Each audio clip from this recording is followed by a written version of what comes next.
welcome to my channel, and this is my typical day as a cancer researcher. My day usually starts at 7 a.m. The first thing I do is make coffee. I really love our tiny coffee station, which we set up using an IKEA sideboard. It is simple but perfect for the mornings. We also have this tiny picture we bought on our hiking trip near the Grand Canyon last year, which makes the space feel extra special. After that, I prepare a quick breakfast, which is usually something simple: oats, yogurt, or a sandwich. It is nice to have a moment to relax before diving into the day. While I eat, I think about the experiments I need to do. My perfect morning would also include some exercise, but unfortunately, I still can't convince myself to wake up 30 minutes earlier.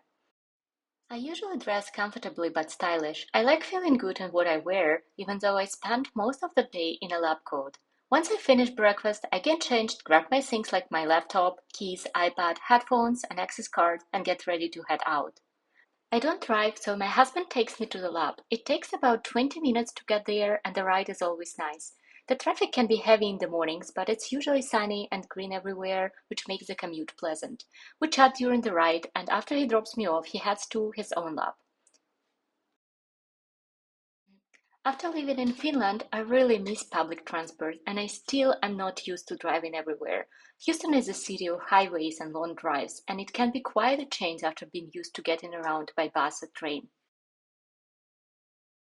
I work in the Texas Medical Center, the biggest medical center in the US. When I first came here, I was amazed by the number of clinical and research buildings all in one area. It is like being in the middle of a giant innovative hub. Working here feels like being surrounded by the best minds in medicine and research.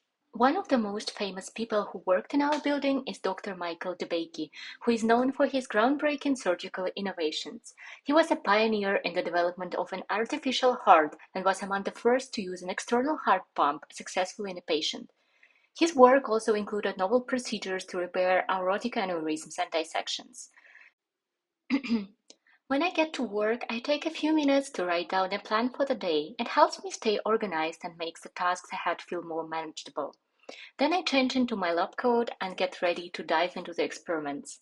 I spend most of the day at the laminar hood, working with cells. My research focuses on how mutations in epigenetic regulators can lead to blood cancers. These genes control which part of the DNA is turned on and off. When they are mutated, cells can grow in ways they shouldn't. Some days I also have mouse work, collecting bone marrow, or testing treatments. It is an important part of my research, but luckily I don't have to do it every day. In the lab, I do a lot of pipetting, staining, and preparing samples for analysis. It takes focus and patience, but I enjoy it. After I finish the experiments, I clean up my bench. Then I move to the computer to look at my data. I check the results and think about what they mean. This helps me to plan what to do next. I usually work long days, not because I have to, but because I'm really excited about my research. Sometimes I get so focused I forget to stop. Being a cancer researcher isn't always easy, but I love what I do. There is always a lot of routine tasks that are not really fun when you do them, but the results always give me strength to keep on going. It feels good to know that my work could help people in the future. Thank you for spending the day with me. I will try to explain more about my research project in the next video.